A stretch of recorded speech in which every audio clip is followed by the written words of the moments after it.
So hey everyone, it's Too Big Kim again on day 3. We are on day 3. Day 3. I am having a day 3 in a row. In a row, and it's Yes. I'm gonna keep doing this.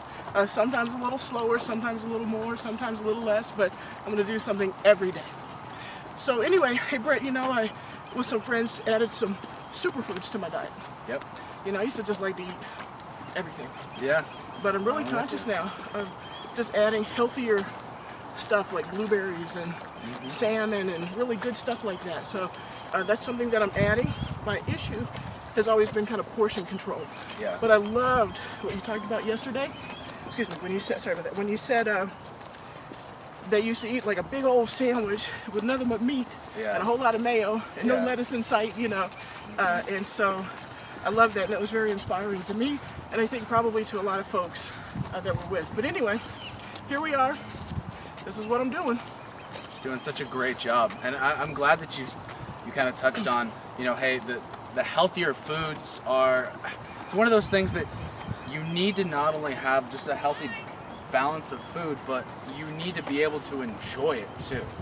I think the one thing that I really paid close attention to is that I wanted to make sure that if I was going to replace something replace one food with something that was healthier or had less carbs, less sugars, less calories, whatever it is. I mean, that whole trans fat thing, I wasn't exactly counting calories, but I wanted to make sure that it was something that I enjoyed. Because the worst thing that you can do, and just take it from me, is to do like a diet program, which I do not. I personally, I didn't go into a diet program. I'm not saying that they're bad, or I'm saying that you shouldn't. It's to each their own. But I just think that if you do not like the food that you're eating, or if you have such a strict diet that if it is somewhat not enjoyable, you're likely going to fail in the long run. Absolutely. And I've been there. it's a hard truth. It's a hard reality. But if you don't like what you're eating, you're not going to bear it for the rest of your life. This is something that I want you to think of as a lifestyle change, that you want to be able to enjoy every single bit of your life, and that consumes, your physical relationship with your food, your emotional relationship with your food. I mean, although we want to get to the point where you're not having to worry about your body. Your body should be a vehicle, and all the food is a different form of oil and fuel. And you should be thought of as, when you're hungry, you fill your engine, or excuse me, you fill your tank, and I think the biggest thing about this is that, there are certain types of fuel that your car really likes, and if you over time kind of fill yourself up with like the bad stuff, you're just gonna not like it. It's just gonna reject it. So I think that coming back to what you were saying, a lot of fruits, lots of vegetables, you were saying salmon earlier is what you've been really liking. It's all good stuff, but it has to be just a healthy balance that you really enjoy and you're not overindulging. Right. I want to give one tip, and one tip is that the next time that you are starving, hungry, just like, oh my gosh, I'm gonna go get some food, go for the faucet. Go get a big glass of water and drink it, and drink water until you cannot drink anymore. The reason why you want to do that is because a lot of times your body is actually thirsty when it's not hungry.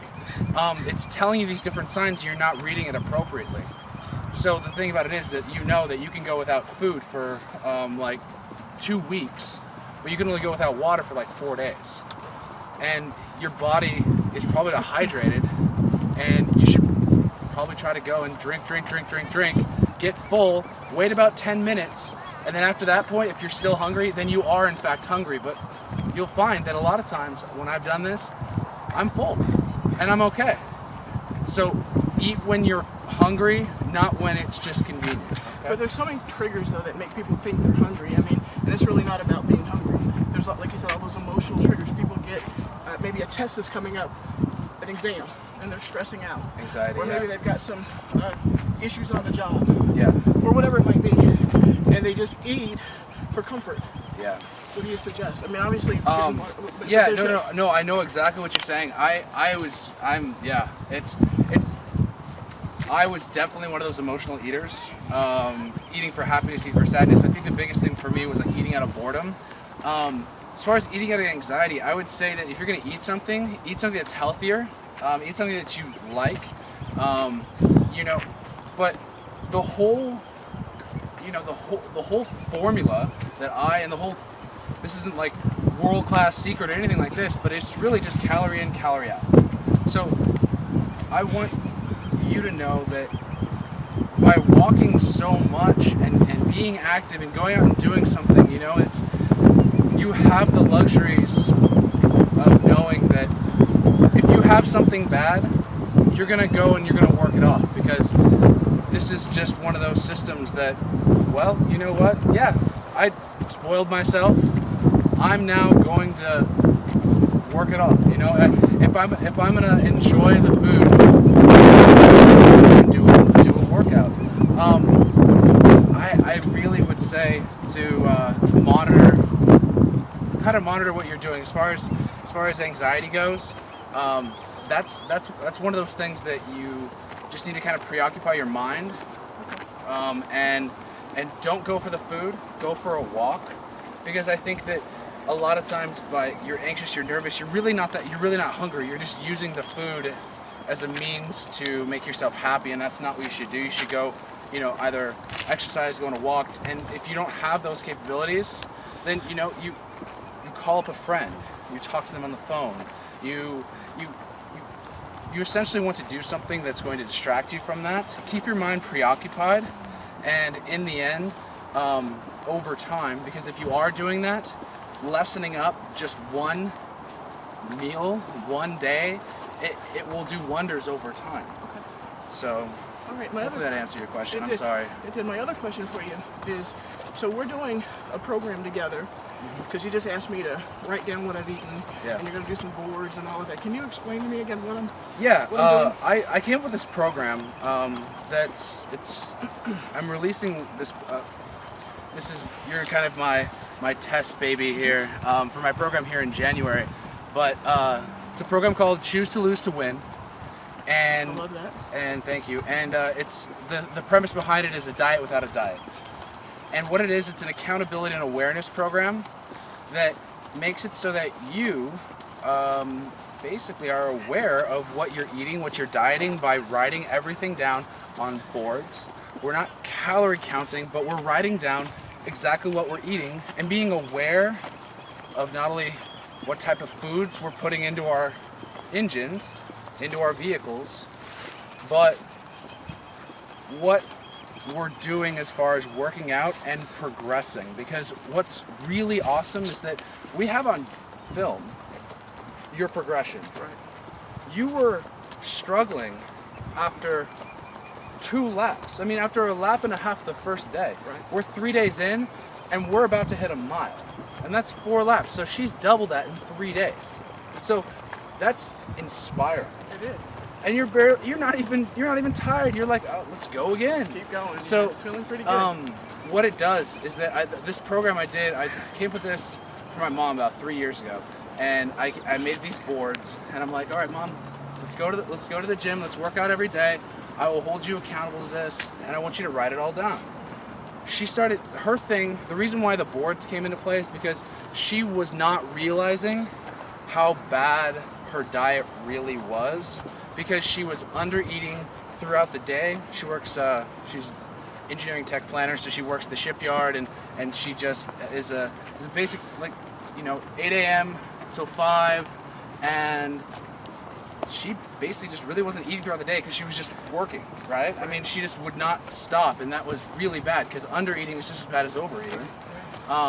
But then she would come home so starving, she would just overeat, and then she would go to bed. So it was just laying heavy on her stomach. So when she started seeing what she was doing, she was like, wow, I need to change this.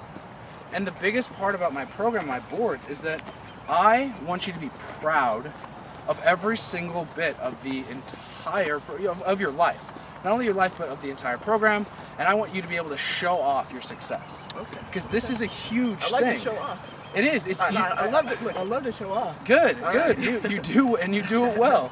I think that when you start writing this down, like, look, if somebody, and the thing about showing off on that sense, I'm gonna have you take these boards, and these are 24 by 36 like boards that I had I had hand drawn these calendars on for my mom, and I had her posted up right in the entryway, right in the house. So That's accountability. Yeah. That's accountability. So the second that she comes in, she not only had to write it, but she had to see it. And every single person that came into our place, they're like, "What is this?" Because they'll see it and they're like, "Well, what?" And it creates curiosity. And the greatest thing also we started noticing is that everybody around her started eating healthier and started working out more as well, because it's inspiring to see somebody do what you're doing right now. You've actually inspired me to eat a little healthier myself, because I also get in ruts. Like I'm on the computer quite often, and sometimes that I get distracted. I don't either work out as much, whatever the case may be, but it's very inspiring to be a part of your success, because in just 3 days you've already doubled what your potential was just starting out, and just imagine what you're going to do in the next 3 days. I can't wait. And we're coming up on a mile right now as we speak. How perfect is that? Another mile down. Thank you. Thank you.